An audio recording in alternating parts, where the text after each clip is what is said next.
مشاهدينا السلام عليكم ورحمة الله وبركاته. أهلا بكم في هذه الحلقة التي نتناول فيها بأسلوب علمي: هل فيروس كورونا مؤامرة أمريكية على الصين أم مؤامرة صينية على العالم؟ بداية، هذا إيمان بنظرية المؤامرة والادعاء بأن هناك مؤامرة منذ البداية كلام خطأ، بمعنى الذي يقول إن هذه مؤامرة أمريكية فهو مخطئ، والذي يقول هذه مؤامرة صينية فهو مخطئ، والذي يقول أمريكا بريئة مخطئ، والذي يقول الصين بريئة مخطئ. طب إيه في سيناريو خامس؟ نعم، سيناريو البحث العلمي، وهو إن احنا نتتبع المريض رقم 0 ومن أين جاء فيروس كورونا. عاوزين أدلة علمية، اللي يقدم أدلة علمية ساعتها يتضح لنا من تآمر على من، أو إنه لا أحد لم يتآمر على أحد. هذه مسألة مهمة جدا، لأنه الدول بتروح في 60 داهية وبتحدث كوارث كبيرة جدا وبتقوم حروب وقرارات خاطئة بسبب الإيمان بنظرية المؤامرة. أنا لا أنفي في مؤامرة، ولكن ما نقدرش نفترض من البداية أن هناك مؤامرة. فتعالوا نشاهد الذي جرى، ونبدأ بالأدلة التي تسوقها الحكومة الصينية والإعلام الحكومي الصيني. أول اتهام لأمريكا بنشر الفيروس كان على لسان هذا الشخص على حسابه على تويتر، متحدث باسم الخارجية الصينية: الجيش الأمريكي ربما أدخل كورونا إلى الصين. ركزوا في كلمة ربما، يعني هو غير واثق. ده الراجل بتاع الخارجية الصينية نفسه بيقول لك احتمال، الله أعلم، تخمين، مش عارف. والكلام ده بدأ منذ 12 مارس 2020. خلي بالكم بقى إن في مواطنين صينيين كما سنعرض عليكم يقولون لا، إنه في معهد للفيروسات في مدينة ووهان الصينية، وعلماء الفيروسات الصينيين بيعملوا تجارب، وهذا الفيروس خرج أو تسرب من هذا المعهد إلى سوق الحيوانات وانتشر فيروس كورونا. فهنا الصين كانت بتتآمر على العالم، ولا بتتآمر على نفسها، ولا بتعمل أبحاث علمية فقط؟ هذه أسئلة، وأمريكا برضه عندها نفس الموضوع. بعدين هذا هو الشخص، وبعدين ادي الشخص هو قال على حسابه على تويتر، كتب على حسابه على تويتر هذا الكلام. هذا الشخص اللي هو ليجين زهو، وكتب هذا الكلام وهو بيوجه أسئلة وده مدير إدارة مكافحة الأوبئة في أمريكا.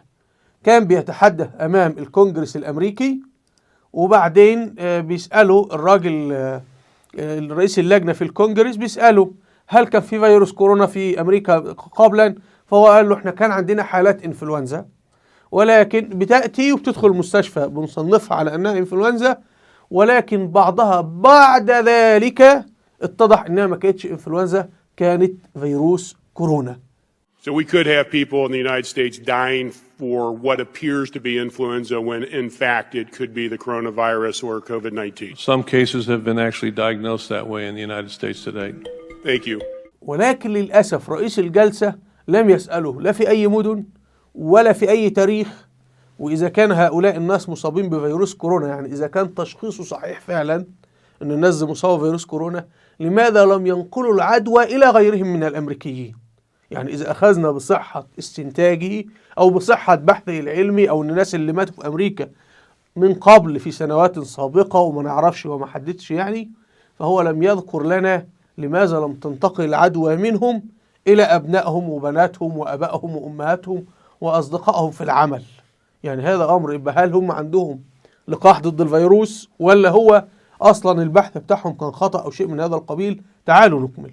المسؤول الصيني وجه أسئلة إلى مدير مركز مكافحة الأمراض والتقوية بأمريكا، وقال له متى بدأ المريض الأول في أمريكا؟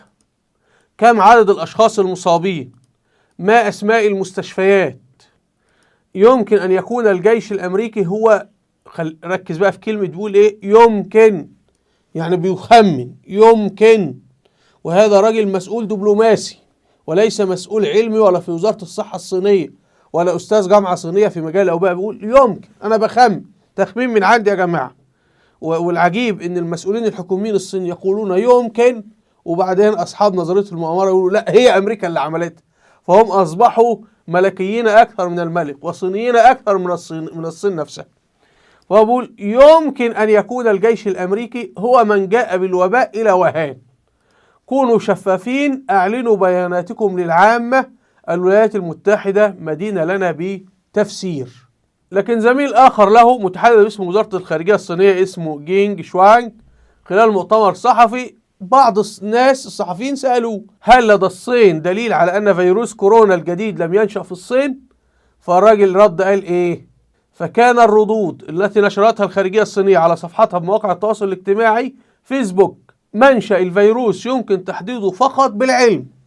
يعني الخارجية الصينية بقى زميله الثاني قال والله نحن لا نعلم، هذه أمور متروكة للعلماء، نحتاج إلى الاعتماد على وجهات النظر العلمية والمهنية، لا نأمل رؤية أي أحد يستخدم هذه المسألة لوصم دول أخرى. طيب الإعلام الصيني سكت؟ لا، وجدنا التلفزيون الحكومي الصيني يدعي أنه كان في عسكريين أمريكان في مدينة ووهان الصينية قبل انتشار هذا المرض بشهرين، وهم الذين أتوا بهذا الفيروس. هنا خبر عن افتتاح مسابقة الألعاب العسكرية الدولية في الصين 2019، وهذا بتاريخ 4 أغسطس 2019.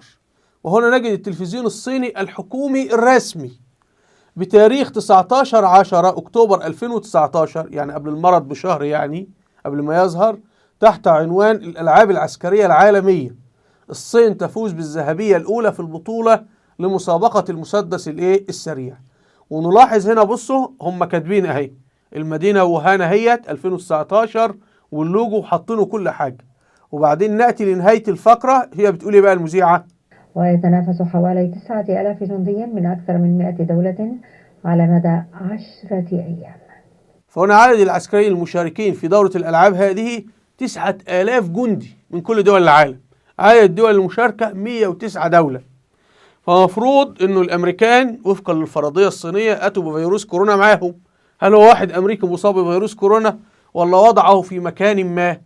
وده 9000 جندي، فان كان قد وضعه في مكان ما فيحتمل انه يصاب ايطالي، يصاب مش عارف باكستاني، يصاب هندي. يعني اذا اخذنا بفرضية انه الجيش الامريكي جاء بالفيروس ده معاه مثلا في علبة ولا شيء، وضعه في طعام او في اكل او شيء في هذا القبيل مع الجنود الصينيين او شيء من هذا القبيل، يبقى احنا هنلاحظ او هنجد انه ممكن المصابين من جنسيات مختلفة. لكن الاصابات كلها بدأت فين؟ في صينيين فقط. يعني هنجد اول حالات كما سنشاهد الان كلها صينيين فقط وليس من غيرهم. والكلام ده في 19 اكتوبر 2019. يعني فعلا وجود الجيش الامريكي قريب جدا، ولكن ليس دليلا قاطعا.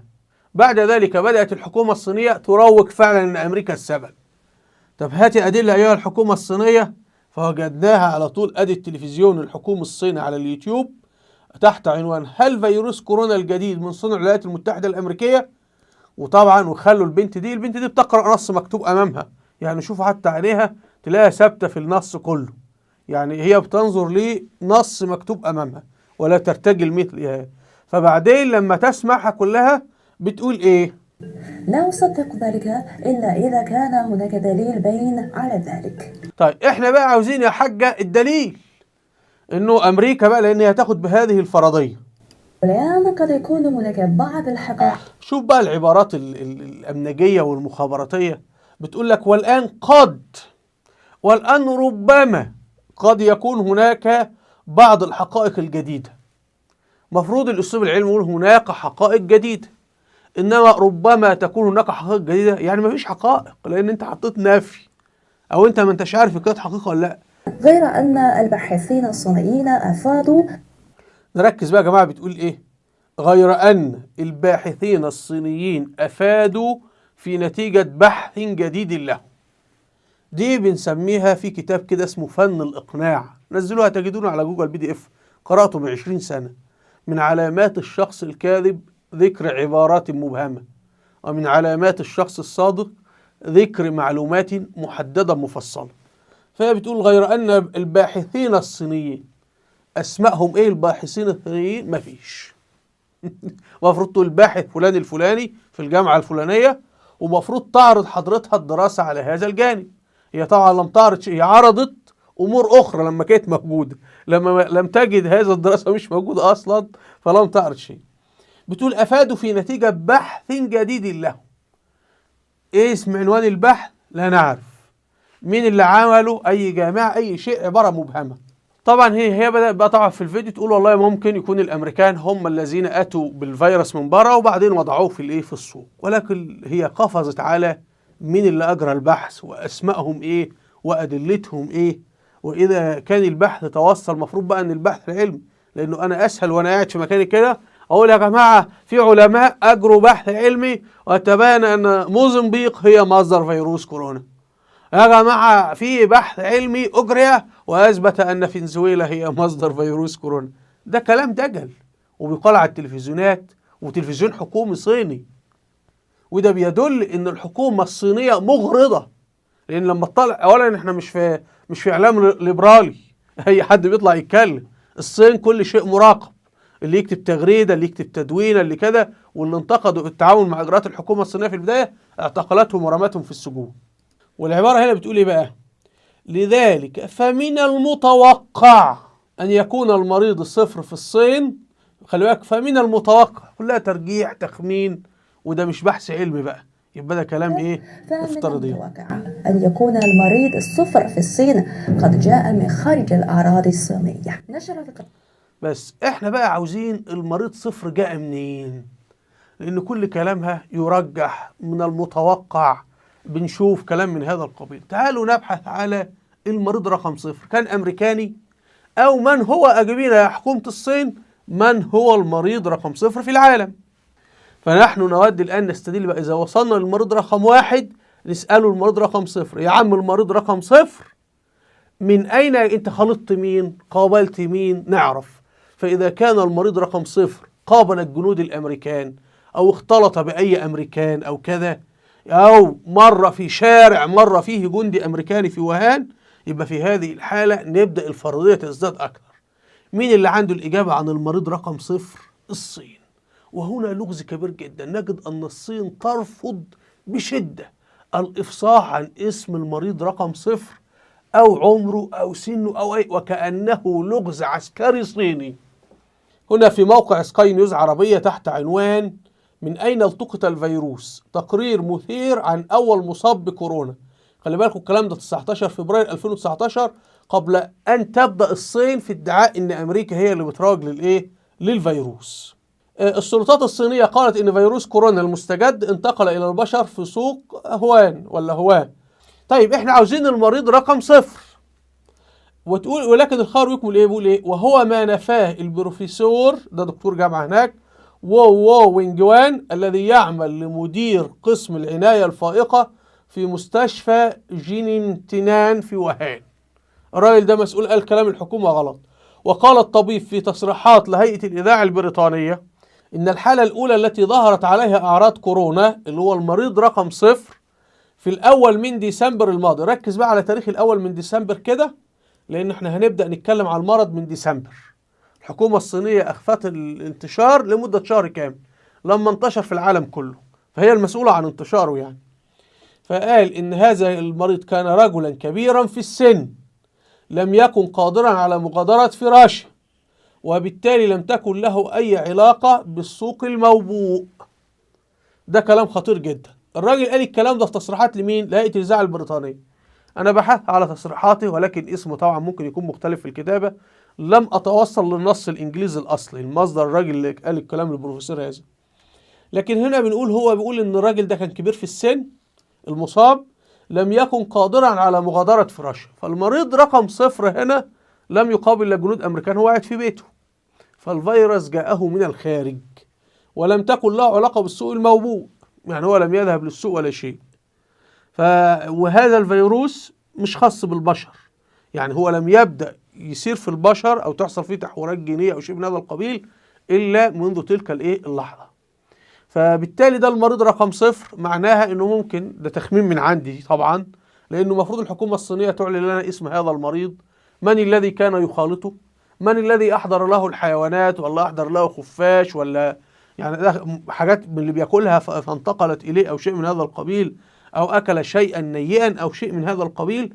على الحكومة الصينية أن تقول لنا من هذا. أيضا هنا ترجمة لنفس الخبر من هيئة الإذاعة البريطانية، لم يذهب إلى السوق الحيوانات اللي هو المريض رقم واحد، قصة أول مصاب بفيروس كورونا. وبعدين هو نفس الكلام اللي احنا قرأناه، ولكن هنجد في الآخر كده ايه بقى، بيقول ايه يا جماعة؟ بيقول ان البروفيسور واللي احنا اتكلمنا عليه من بين مجموعة من الخبراء الذين اصدروا دراسة الشهر الماضي أثارت الكثير من الجدل إذ نشرت معلومات مهمة لم تعلنها الحكومة الصينية. في حاجات الحكومة الصينية مخبياها. وتابعت الدراسة إن أول 41 حالة إصابة تم تسجيلها بفيروس كورونا المستجد في الفترة من 1 ديسمبر إلى 2 من يناير، وجدوا أن 14 من بينهم لم تكن لهم علاقة بالسوق. يعني الفيروس جالهم من خارج السوق، إما نقل لهم من بشر آخرين، أو نقل لهم من حيوانات، أو نقل لهم من أي حاجة لمسوها يعني. وأن من بين أول 4 حالات تم علاجها في الفترة من الأول إلى 11 من ديسمبر، فإن واحدا منهم فقط زار السوق. أرجو من يصل لهذه الدراسة أن يرسلها إلي. لماذا؟ لأن هنجد فيها مين رقم 1 وفقا لاعتقادهم أصيب بفيروس كورونا. الدراسة دي بيقولوا إن راجل مريض على الفراش ملوش أي علاقة، بس إحنا عاوزين نعرف هم ال 41 دول أصيبوا من مصادر مختلفة، يعني كل واحد جاله فيروس لوحده، ولا واحد وبدأ ينقل للباقين. وبعدين اتضح أن عائلة المريض 0 لم تظهر عليها أي أعراض للمرض، ولم تعلق الحكومة الصينية على التقرير. هنا بقى هنجد الصينيين بيقولوا كلام تاني.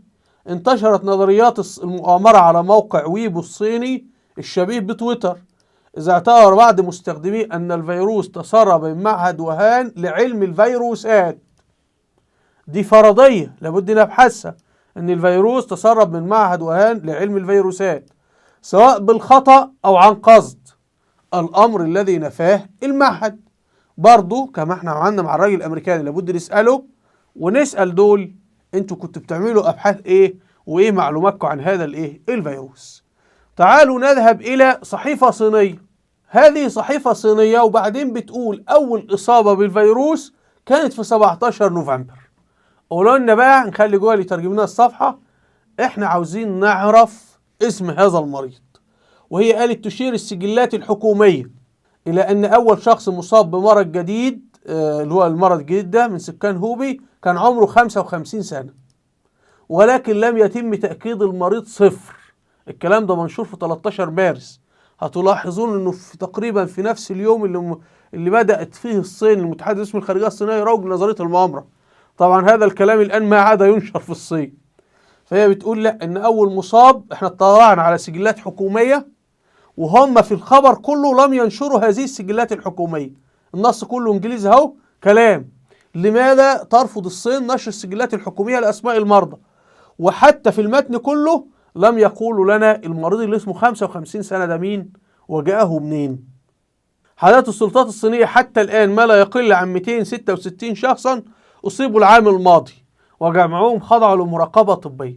الحكومة الصينية لو كشفت عن أسماء ال 266 شخص ومين وصفاتهم إيه وانتقلت لهم هتحل المشكلة، وهي لديها هذه البيانات. لغز كبير جدا. لماذا تتكتم الحكومة الصينية على هذه الأمور رغم أن هي تملك الدليل؟ يعني هي لو تحت يدها دليل أن الجيش الأمريكي أتى بهذا كان قالت وخلاص. فهنا نجد جهة صينية أيضا حكومية أعطت بيانات مختلفة عن المريض رقم 0. طب تعالوا نشوف الحكومة الصينية لما أبلغت منظمة الصحة العالمية بذلك ماذا قالت. هذا هو موقع منظمة الصحة العالمية. وبعدين بتقول في 11 و12 يناير تلقت منظمة الصحة العالمية معلومات تفصيلية من الصين حول هذا الموضوع.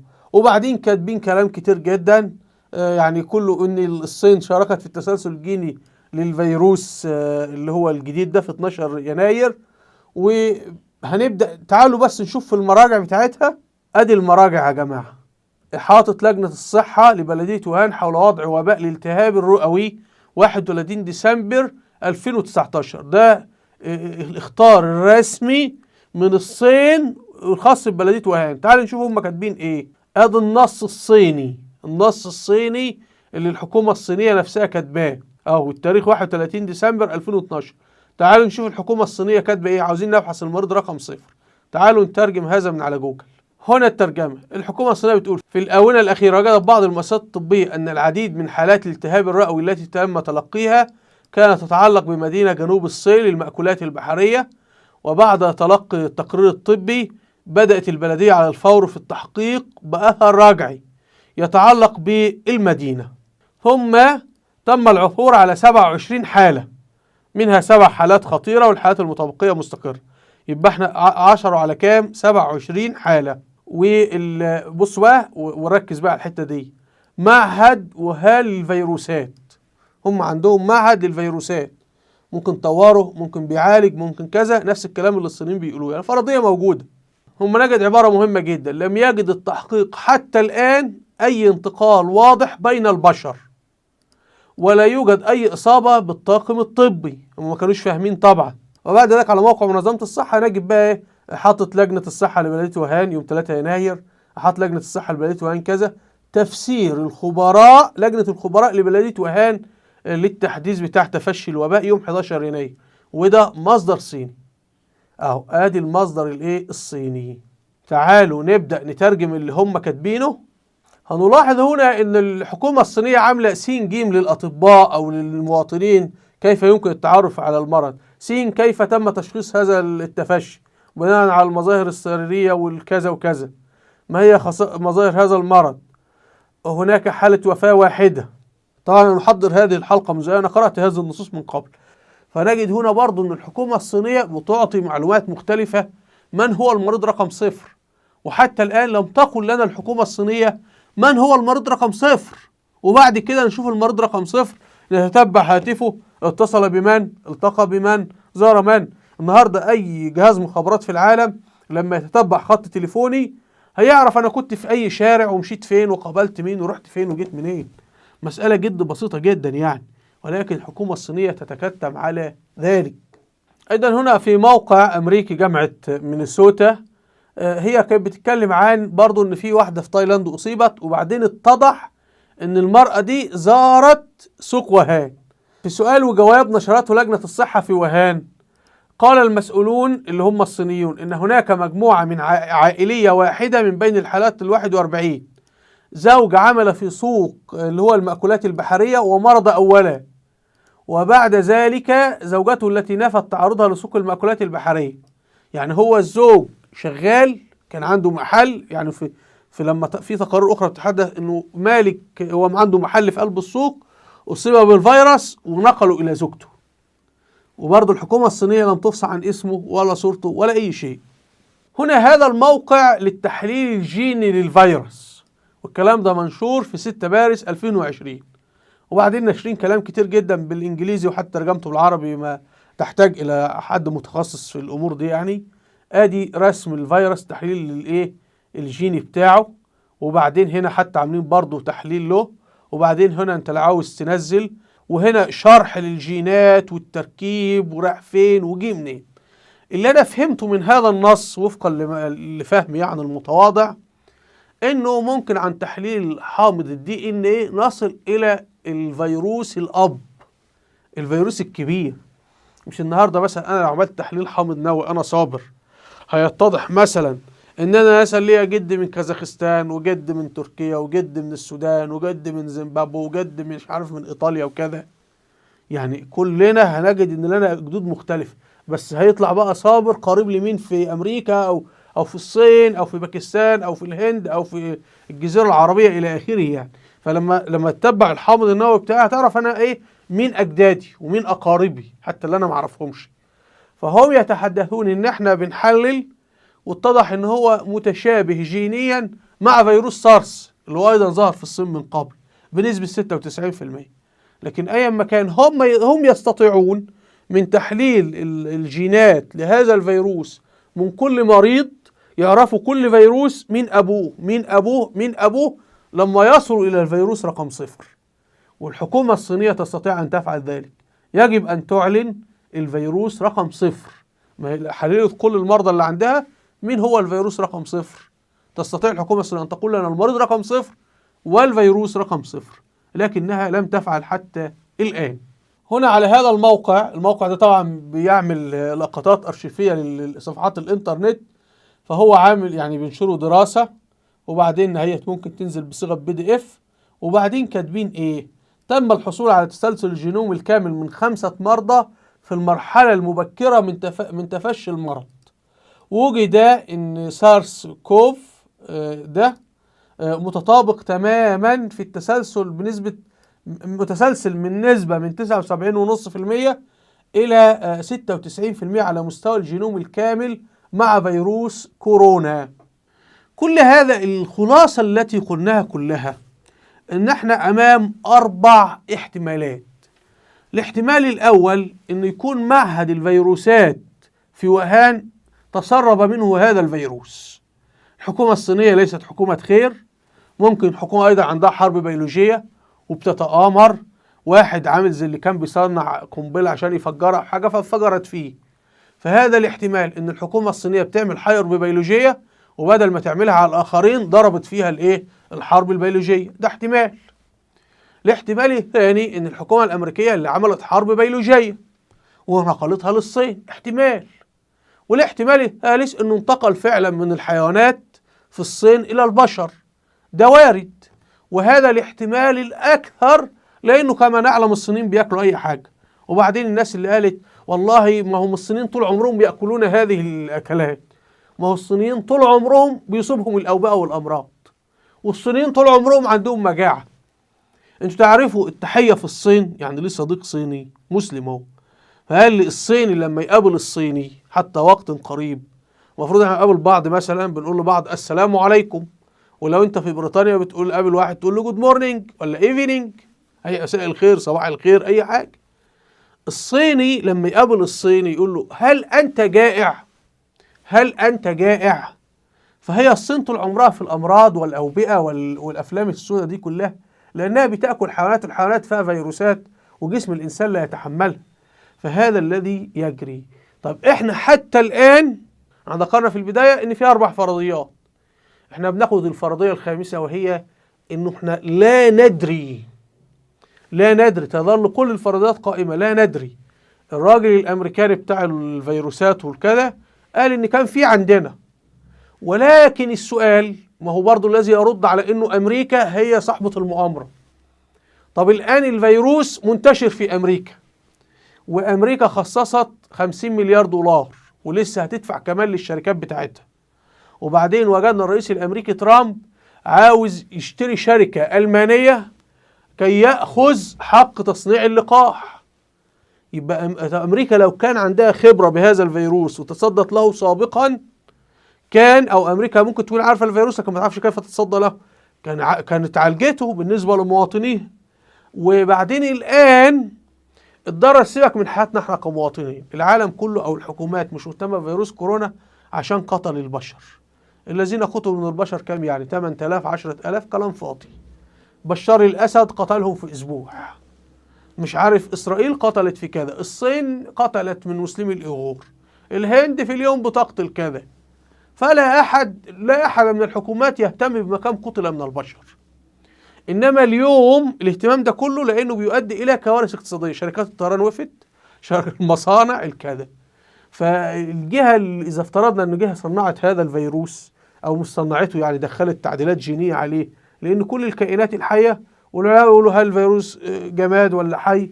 أنا في اعتقادي إنه حي، طالما إنه بيتكاثر يبقى حي، طالما إنه عنده حامض نووي DNA شريط وراثي يبقى كائن حي. المهم أنا مش عالم أحيائي يعني، لكن مفروض بقى إنه الناس اللي إذا افترضنا إن في حد أوجد العفريت اللي فيروس كورونا، مفروض بقى إن هو يوقفه، لأنه هو ضرب كله. حتى لو الماسونية نفسها، فالماسونيين دول بيمتلكون شركات، الشركات بتاعتهم بتخرب الآن. ولو أخذنا بنظرية أن الصين ضحية، ما أمريكا الآن ضحية، وإيطاليا ضحية، وغيرها ضحية. الأمر أنا حتى الآن المدان هو الحكومة الصينية من أمرين: أولا إنها بترفض تفصل عن سجلات المرضى والمريض رقم 1 اللي عندها. الأمر الثاني إن كل من تحدث عن هذا المرض في الصين أخفوه، لدرجة إن في رجل أعمال صيني تحدث انتقد الرئيس الصيني اختفى، لا أحد يعرف أين هو حتى الآن. هذا الرجل اسمه ران زي كينج، هو رجل أعمال. الرئيس الصيني خطب، فهذا الرجل كتب إيه؟ كتب: اليوم رأيت ليس فقط إمبراطورا يقف مستعرضا بملابسه الجديدة، لكن أيضا مهرجا يقف عاريا يصر على كونه إمبراطورا. واحنا عارفين اللي في الصين بتعمل ايه والرقابة وكذا وكذا. نظام يعني كارثي في الصين، والصين كارثة فعلا. لو الصين فعلا احتلت العالم هتبقى مصيبة سودة. فادي الصين، يعني انت ليه هو الصين بيخفي؟ لماذا تخفي الحكومة الصينية ما لديها؟ أرجو مشاهدينا أن تكون الصورة قد وضحت، وأرجو منكم الاشتراك في القناة بالضغط على الزر، ورابط صفحاتي على الفيسبوك وتويتر أسفل الفيديو. أسفل الفيديو رابط بأهم الكتب المسموعة على اليوتيوب في مجال التاريخ، أرجو أن تسمعوا لأهميتها. وإلى اللقاء، والسلام عليكم ورحمة الله وبركاته.